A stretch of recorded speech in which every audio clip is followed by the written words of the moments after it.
This photo was taken just seconds before this lioness dragged 29-year-old Emmy winner Katherine Chappell out of a car and mauled her. It's the instant before a horrific event that not only resulted in her death, but heated discussions about the ethics of wildlife parks, the dangers of growing too close to dangerous animals, and who, if anyone, was at fault. Because when you're getting this close to one of nature's deadliest predators, I know. Oh my goodness. If you can just see the claws there. I see them just fine. your safety is never promised. The reality is that all that's standing between you and them is glass.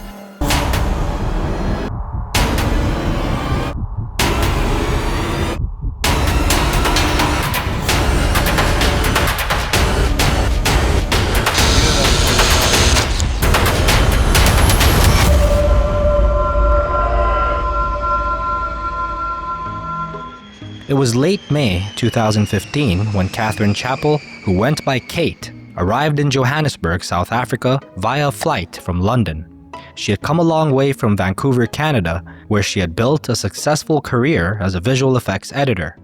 But she was in South Africa for a very important reason. Kate wasn't just a hard-working visual effects editor, she was a dedicated animal lover. In between working on big projects like Captain America, Game of Thrones, Divergent, and The Secret Life of Walter Mitty, Kate would do all she could to raise money for wildlife conservation. On March 20th, 2015, she accepted a 2-week-long volunteer position in South Africa with an organization called Wildlife Act. There, she would be helping rangers track and monitor animals, participating in poaching prevention techniques, assisting vets, and also doing some game capture and relocation. The purpose of the journey was to help animals, particularly rhinos, cheetahs, and African wild dogs, escape the rampant poaching, destroying their chances of survival. The program was set to run from June 8th through June 22nd. Since she was passionate about traveling and adventure, Kate decided to set out on her journey early so she could see all the beauty that South Africa has to offer. On June 1st, 2015, that search for beauty and adventure led her to the Lion Park. At the time, the Lion Park was a conservation reserve in Gauteng Province, South Africa, with over 80 lions, including rare white lions. Visitors could hire a tour guide from the various tour agencies and embark on a journey through the park in a car, giving them close-up interactions with big cats. But in the months leading up to Kate's arrival, the park had already experienced several interactions that were far, far too close.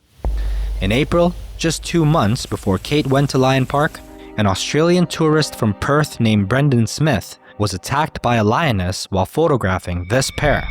He suffered deep lacerations in his thighs when the lion launched through his open car window and began to tear into his legs with her powerful claws and teeth. Fortunately for him, he would make a quick recovery at the hospital.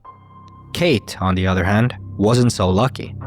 She set out on her journey early in the morning with 66-year-old guide Pierre Potgieter, who owned the company Calabash Tours. Pierre was a local of South Africa who had spent much of his life introducing people to the beauty of the African savanna and the animals within it. June 1st was supposed to be no different. Pierre was behind the wheel with Kate in the passenger seat as they began to wind their car through the sprawling property in Lion Park. Now, it's important to note that it's not unusual for lions to trot along with vehicles and interact with them. However, because these lions are not in their natural habitat or hunting their food for survival, boredom as a result strikes frequently for these lions, and the cars can mitigate that, at least for a moment. Though the park has since changed locations, at the time the park contained several different large-scale enclosures. Upon entering each one, there are signs surrounding the gates. As you can see, these signs repeatedly offer a very simple, yet highly important instruction. Do not open the windows. Yet it seems that that rule wasn't exactly enforced. Some people, even now, breaking park rules. 6 witnesses who were behind Pierre and Kate's vehicle in the park told investigative agencies that throughout the drive, both of their car windows were open.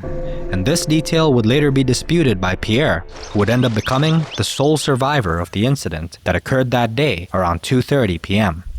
With the midday sun high in the sky, Kate and Pierre stopped beside a pride of lions just inside of the second enclosure at the park.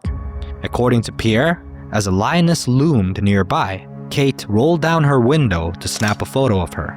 Of course, this contradicts the witnesses' statements, who have never redacted their claims that both the car windows were already down, including the guide's. Regardless of what happened then, what happened next isn't up for debate. The lioness leapt up on the edge of the car by the window. Then, with no warning, she lunged. The reality is, though, that if they decided to go for you, they could get to you much quicker than you could put the window up. According to Pierre, Kate hardly had any time to react before the lion's teeth were clamped around her neck. Lions specifically aim for the neck when they're hunting or defending themselves in order to immediately disable their prey. Tragically, Kate was no exception to this rule. With teeth nearly 3 inches in length and a bite pressure of 690 pounds per square inch, she was rendered immobilized. The lioness was easily able to yank her out of the window and onto the ground outside the car. Pierre leapt out of the car after her. Lions, like most animals, try to avoid conflict as much as possible, so the presence of this other human approaching instantly put this lioness on high alert. A desperate Pierre began to pummel the lion with his fist, and in the process, the lion used his powerful claws to carve deep gashes in his skin. Faced with too much of a fight, the lioness then trotted off, leaving Pierre and Kate bleeding and alone on the dirt road. Though Pierre was bleeding himself, he began to apply pressure to the wound on Kate's neck as soon as the lioness left, trying to desperately keep her alive as he screamed for help. This is where the story once again changes based on who you ask. According to Pierre, the first person to respond, a member of park staff, was reluctant to help. Reportedly, he refused to put pressure on Kate's neck or drive them to a medical facility, and instead fled in his own vehicle. Pierre also stated that it took several minutes for an ambulance to arrive. Of course, the park refutes both of these statements, and according to them, no one was reluctant to help, and the ambulance arrived in a timely manner. It's directly through there this attack happened. The guards then came running. They moved the lions into the night enclosure. Help arrived very quickly. The lions from enclosure 2 were put into their night enclosure, a smaller, more manageable area. But by the time the lions were separated and help arrived, it was too late. Kate reportedly died before the ambulance was even on the scene, taking her final breath in Pierre's arms, thousands of miles from her home and close-knit family. Meanwhile, Pierre was fighting for his life. In the midst of the horror of the attack, his heart gave out. He was rushed to a hospital in Johannesburg to have the wounds on his arms stitched up and also to have his mild heart attack managed. In the aftermath of the attack, Pierre's wife told the media that even as late as 2017, her husband couldn't watch any movies with blood in them and had to take nightly medication in order to sleep. The ripple effects of this horrible attack stretched far and wide, with many chastising Kate for rolling down her window in the first place. Though it's undeniable that her window shouldn't have been rolled down, it's important to note that based on witness accounts, her tour guide, the man who was tasked with her safety and providing her knowledge, also had his own down. This footage shows a car with its windows down just a day after Kate's fatal attack at the very same park.